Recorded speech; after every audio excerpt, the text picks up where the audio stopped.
Muchas gracias, doctora Magali. Al final vamos a tener la sesión de preguntas y respuestas. A continuación, continuando con el módulo de ginecología oncológica, viene el doctor Iván Alejandro Rosales Rocha. Él es médico por la Universidad Autónoma de Coahuila. Tiene su especialidad en ginecología obstetricia por la Universidad de Monterrey. Es de la UMAE 23 de este hospital. Hizo su subespecialidad de ginecología oncológica en el Centro Médico Nacional La Raza. Está certificado por el Consejo Mexicano de Ginecología y Obstetricia. Tiene un diplomado en investigación de la Universidad de Juárez del Estado de Durango. Tiene un diplomado de cirugía oncoplástica del Centro Médico 20 de noviembre, otro diplomado en colposcopía y patología vulvovaginal y en cirugía laparoscópica por la Universidad de Querétaro. Él nos va a hablar, el doctor Iván Rosales nos va a hablar del tema de ganglio centinela en tumores ginecológicos.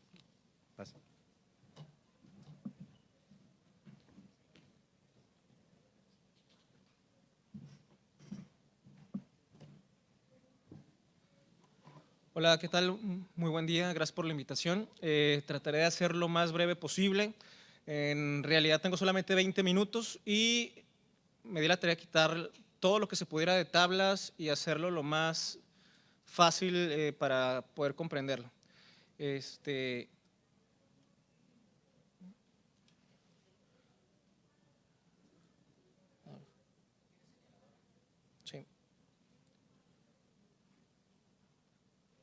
A ver.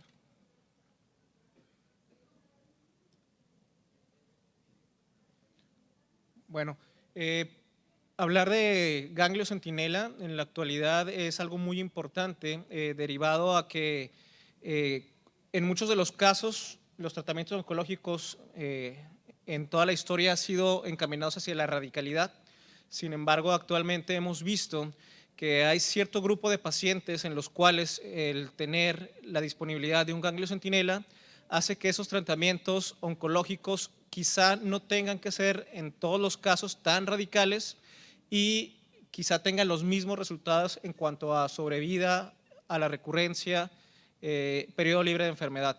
Entonces, el ganglio centinela es muy extenso. Yo hablaré, básicamente me enfocaré en ganglio centinela en cáncer cervicuterino, en ganglio centinela en cáncer de vulva y también en ganglio centinela en cáncer de endometrio. Y trataré de ser lo más puntual posible. En cuanto a los tópicos que vamos a tratar, pues me gustaría que quedara claro cuál es la definición de ganglio centinela. En cuáles tumores ginecológicos, en este caso dejaré tumores de mama a un lado. ¿Cómo se realiza? Obviamente trataré de hacer las cosas muy básicas. ¿Y cuáles son los efectos secundarios en aquellas pacientes en las cuales no se suele utilizar ganglio centinela? En cuanto a todo ese grupo de pacientes, generalmente hacer una linfadenectomía hay muchos efectos secundarios y los debemos de tener en mente. Y pues dejar una idea principal al final de la plática. La definición de ganglio centinela como tal, pues se considera como ganglio centinela el primer ganglio que recibe el drenaje linfático de una zona anatómica. En este caso, pues es un ganglio que actúa como reservorio y que representa la entidad anatómica del sitio que recoge como tal esa linfa. Entonces, esto viene manejándose desde los años 50. Los primeros estudios que se hicieron fue en mama, en melanoma y sobre todo los últimos 10 y 15 años ha habido un avance significativo en la parte de lo que sería tumores ginecológicos. El desarrollo como tal fue concebido en 1960 y pues está basado sobre todo en lo que sería la posición anatómica de un relevo ganglionar como tal. Y el concepto como tal se basa en la diseminación que tiene los tumores ginecológicos a través de la vía linfática, pero por medio de una secuencia. Y tiene dos principios básicos como tal.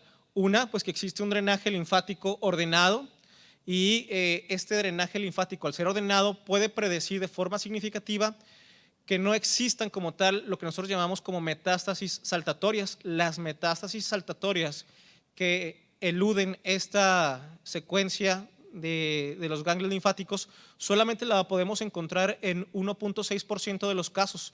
Por lo tanto, considerando esto, debemos tener en cuenta que la anatomía de la linfa como tal generalmente tiende a ser muy predecible.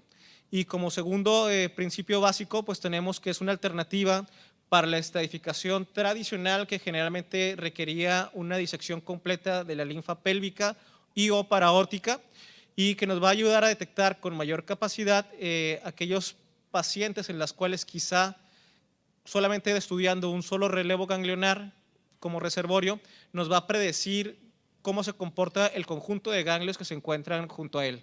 Entonces, esos principios no han cambiado, se siguen estudiando y por lo que sabemos tienden a ser muy fidedignos con un valor predictivo negativo que tiende a ser bajo y lo que se busca es que sea menor al 5%.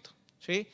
Entonces nosotros tenemos como tal para tumores y drenajes a nivel ginecológico, pues que existen por ahí relevos ganglionares que ya están muy establecidos, muy estudiados.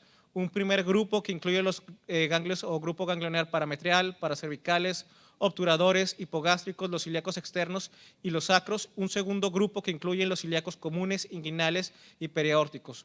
Sobre todo a nivel de cáncer de cervix, cáncer de endometrio, sabemos que uno de los primeros relevos que puede encontrar o albergar enfermedad pues van a ser aquellos parametriales y también los obturadores.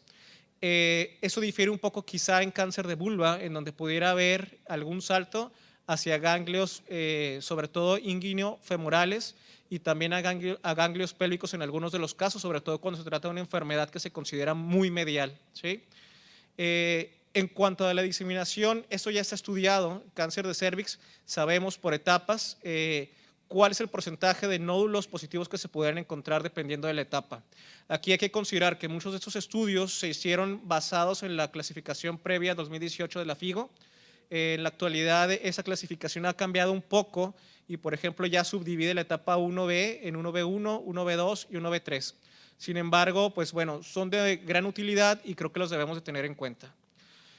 ¿Cuál es la utilidad del estudio del ganglio centinela en el cáncer ginecológico? Pues básicamente lo vamos a ver reflejado en el cáncer cervical, cáncer endometrial y cáncer de vulva.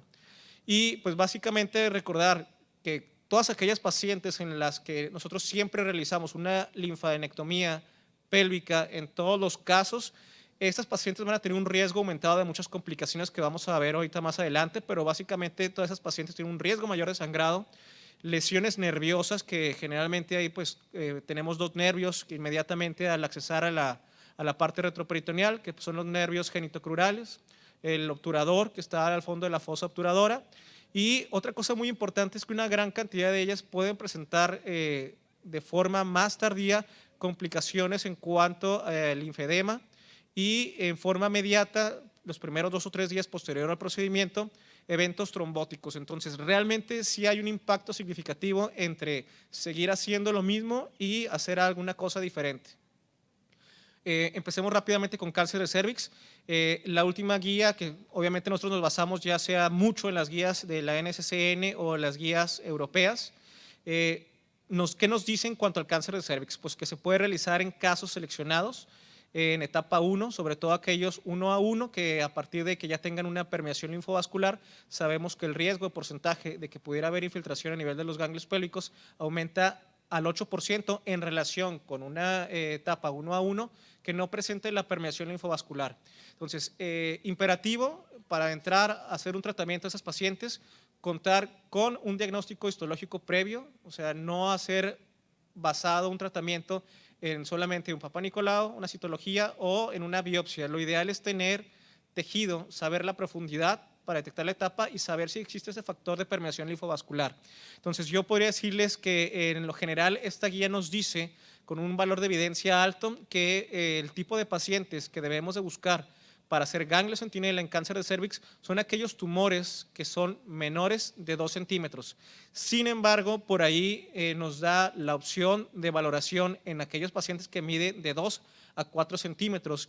Y esto por ahí uno de los autores más importantes de ganglio centinela en cáncer de cervix, el doctor Cibula, él nos dice que quizá en ese grupo de pacientes se pudieran favorecer en el estudio de ganglio centinela para la detección oportuna de un ganglio transoperatorio que se pueda mandar a estudiar y en caso de haber positividad suspender el procedimiento quirúrgico en ese momento y mandar a la paciente a un procedimiento de quimio-radioterapia. Entonces, aquí algo muy importante son estas premisas básicas. El compromiso ganglionar, obviamente en la mayoría de los tumores, es el factor más importante en cuanto al pronóstico de la paciente. Va a condicionar en muchos de los casos el tratamiento adyuvante que va a tener.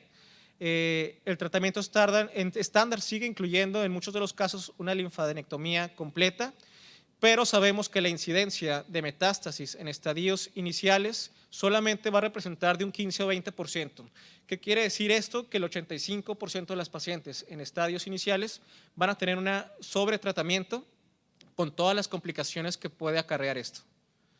El estudio que ya mencionó ahorita aquí la doctora Magali nos dice que encontró un 16% de ganglios centinelas metastásicos en pacientes con una etapa 1A1 y 1B1, lo cual ratifica lo que ya mencionamos con anterioridad. Entonces, en ese grupo de pacientes, cáncer cervicuterino, son los grupos de pacientes que se pueden beneficiar en realizar un ganglio centinela.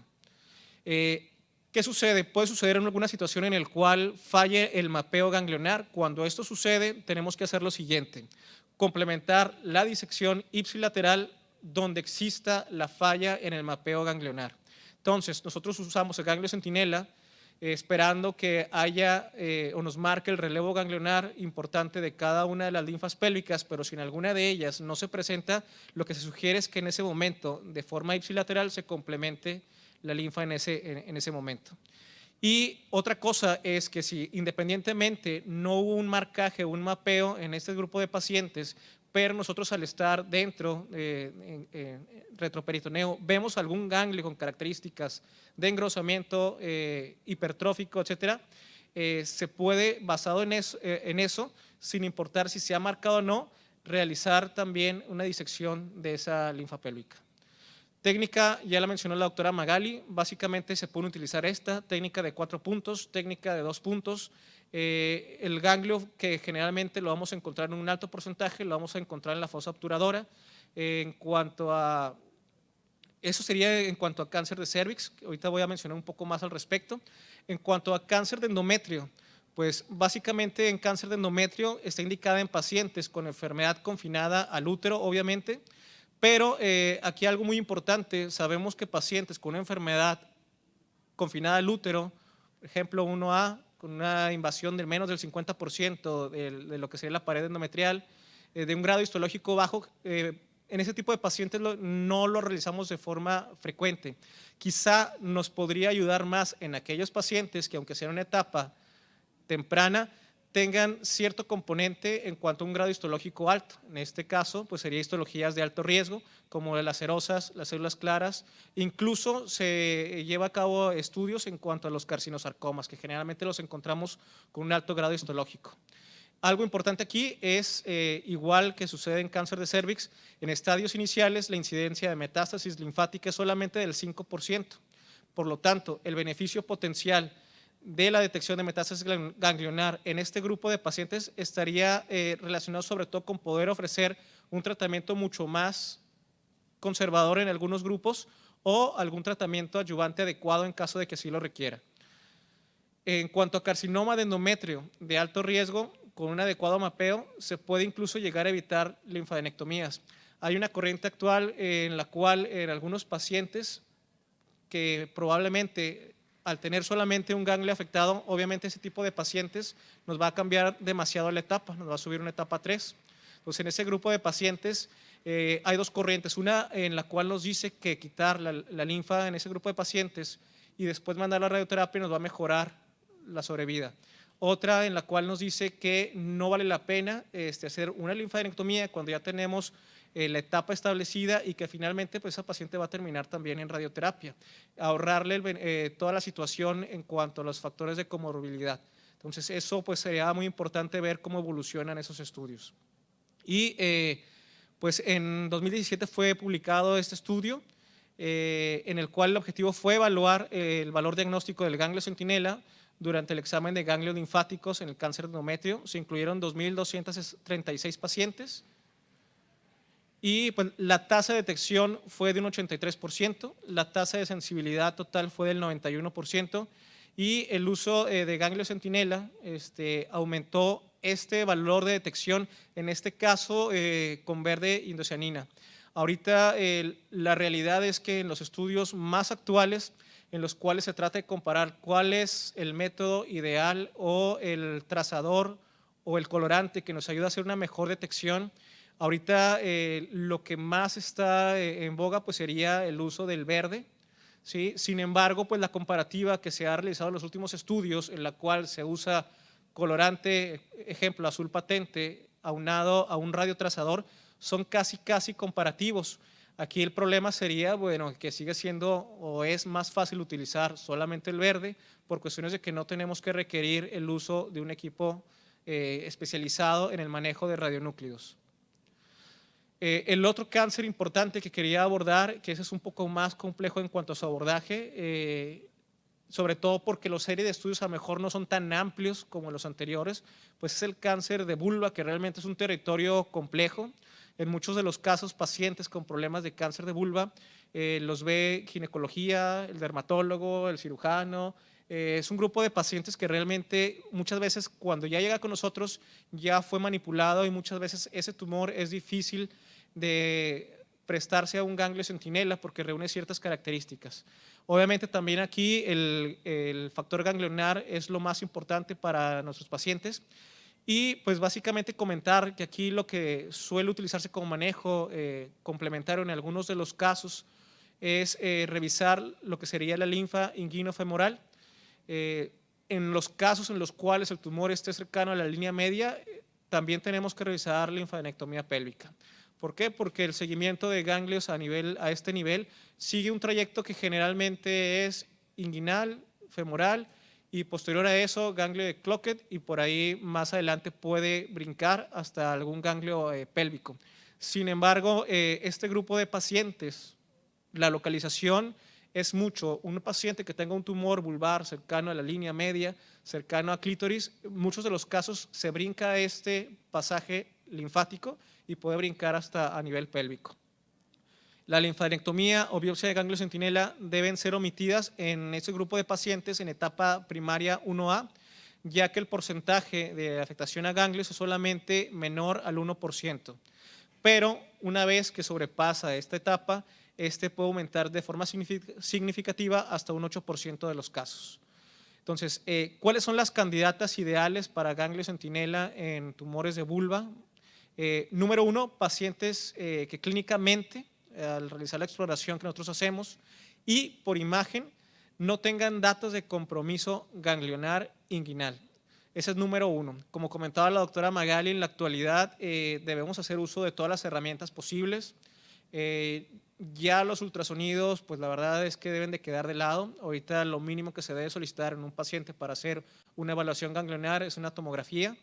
Y otra cosa importante en este grupo de pacientes es que se trate de una lesión unifocal y que el tamaño de esta sea menor a 4 centímetros. Esos son los grupos de pacientes a nivel de cáncer de vulva que nos van a ser candidatas ideales para realizar un ganglio centinela. En cuanto a las estrategias de la técnica quirúrgica, me voy muy rápido. Aquí hay que dividir dos casos. En cáncer de endometrio, cáncer de cervix, se prefiere la infiltración a nivel cervical. Cáncer de endometrio, ya se han hecho series para reportar si se aplica por histeroscopía, si se aplica en el fondo, etcétera, versus la aplicación a nivel cervical. Se ha visto que la aplicación a nivel cervical tiene una alta tasa de ser fidedigno y con una facilidad a la aplicación mayor que cualquiera de las otras técnicas. Entonces, aquí pues básicamente se describe que el sitio de inyección cervical es el más apropiado para obtener una sensibilidad satisfactoria en la detección, la bilateralidad y la reproducibilidad del ganglio centinela. Aquí hay algo muy importante. Endometrio, cervix, se busca que haya bilateralidad. Cuando no hay bilateralidad, tenemos que ir por esa linfa, ¿de acuerdo? En cuanto a la técnica quirúrgica como tal, pues aquí voy a avanzar un poco más, me voy a ir directo a los colorantes. Hay muchos colorantes que se pueden utilizar o radiotrazadores. En lo general, el azul patente es más barato, cada ámpula la podemos conseguir quizá en 1,500, 1,300 pesos, incluso más barato. La facilidad de aplicación es adecuada, sin embargo, el rendimiento quizá no sea tan alto. Aquí la recomendación es que cuando se use azul patente se haga en combinación de tecnesio 99, un radionúclido, para que nos ayude a subir esa tasa de sensibilidad. El problema de utilizar estos radioisótopos es obviamente que requiere que el paciente generalmente se interne un día antes. Es un paciente que tiene que tener acceso a una gamma cámara para hacernos el mapeo previo a la cirugía y tener dentro de quirófano tener una gamma sonda para hacer la detección adecuada. Entonces, realmente implica más costo quizá, implica más tiempo de estancia intrahospitalaria en relación a lo que normalmente se viene utilizando ya y que está establecido en la actualidad, como que pudiera ser el estándar a competir, que sería el verde de indocyanina. En este caso, pues, como les dije, existe una tendencia mundial a establecerlo. ¿Cuál es la facilidad? Pues la facilidad que no requerimos de una gamma cámara en ese momento, la facilidad de que el paciente se le pueda aplicar el colorante en la sala previo al procedimiento. Y otra cosa importante también es que tiene menos porcentaje de reacción de anafilaxia. El azul patente normalmente tiene un porcentaje del 1% de reacción anafiláctica y el verde como tal, el porcentaje técnicamente habrá casos contados, pero es mucho menor a este. En un estudio reciente, en cuanto al estudio del verde de indocyanina como marcador para ganglio centinela, reportó una alta sensibilidad hasta el 97%, con un valor predictivo negativo del 99%. Entonces, tiene un alto rendimiento, quizá un menor costo, más accesibilidad para los pacientes, por lo tanto es lo que se está utilizando un poco más. ¿Cuál es la desventaja mayor? Pues la desventaja mayor sería que requiere pues, de un aparato, un equipo especial que hace una lectura de ondas infrarrojas para hacer que nosotros veamos por medio de esa cámara ese verde, que realmente la verdad es que se ve muy bien, incluso se pintan los trayectos linfáticos. Básicamente lo que se hace es que se tiene que accesar de forma primaria, una vez que ya se aplicó el colorante, retroperitoneo para hacer la búsqueda. Recordando lo que nos dijo la doctora, normalmente tenemos que ir a buscar ganglios entre las arterias ilíacas a nivel de la fosa. Ese sería el primer sitio de búsqueda. Hay cámaras que se pueden instalar directas para equipo de laparoscopía, pero también existe el tripié que se puede utilizar para procedimientos abiertos. Entonces, es muy rentable. La verdad es que nos da un alto resultado. Tiene algo importante, es que se puede ver a través de 5 milímetros de tejido graso, algo que el azul generalmente se batalla un poco más para verlo a través de tejido graso. Y pues se utiliza una cámara especial que se llama 4K para poder verlo. Hay, como les digo, un adaptador para laparoscopía y otra para cirugía abierta. Y pues bueno, esta es el equipo que utilizamos cuando usamos un radiomarcador. Se hace un mapeo previo que nos ayuda a identificar la zona donde más probablemente es que lo vamos a encontrar ahí el ganglio centinela como tal, y utilizamos una gamma sonda que en ese momento ya de forma intraoperatoria nos ayuda a detectar que efectivamente se trata del ganglio que estamos buscando. Rápidamente, ya me quedan 3 minutos. Complicaciones asociadas más importantes. En cuanto a aquellas pacientes que no se usa ganglio centinela, pudiendo utilizarlo, una vez que sabemos etapas tempranas, solamente 15% va a tener algo en ganglios. Todos los demás están sobretratadas. Complicaciones vasculares, intraoperatorias las vamos a presentar en el 8% de los casos, pero también puede haber de forma inmediata o mediata complicaciones a nivel de trombosis, que va hasta un 7% de los casos. Los días siguientes puede aparecer un linfocele, que en muchos de los casos va a empezar el paciente con fiebre, dolor, y si hacemos un estudio de imagen, en algunos casos podemos encontrar un acúmulo ahí de linfa, un linfocele, entre el 5 y 10% de los casos. Linfedema, que para mi gusto de las complicaciones mediatas y tardías es una de las más complejas para tratar y sobre todo porque disminuye la calidad de vida de la paciente de forma significativa dependiendo del grado de la misma. Obviamente presenta diversas etapas, algunas pueden ser incapacitantes. La frecuencia del linfedema en cáncer ginecológico va hasta un 25% de los casos cuando hacemos una linfadenectomía completa, cáncer de cervix, cáncer de endometrio. Y generalmente el 80% de los casos se va a presentar el primer año posterior a la cirugía. Hay otros factores asociados, obviamente, pacientes que al final, ya después del diagnóstico histológico, aparece que sí hay infiltración a nivel ganglionar, ese grupo de pacientes que van a ser candidatos a radioterapia van a tener el factor de riesgo asociado a la radioterapia para que sea más probable que presenten este padecimiento. Y obviamente aquellos pacientes que tengan un índice de masa corporal mayor a 35. En cuanto a la idea principal que quisiera que quedara aquí, es que la oncología en la actualidad es un tratamiento multidisciplinario. Eso nos ayuda a tomar mejores decisiones. En la actualidad se disponen ya de mucha tecnología que nos ayuda a no dar un subtratamiento a los pacientes, pero tampoco ser tan radicales en aquel grupo de pacientes en los cuales podemos obviar ser tan radicales. Gracias.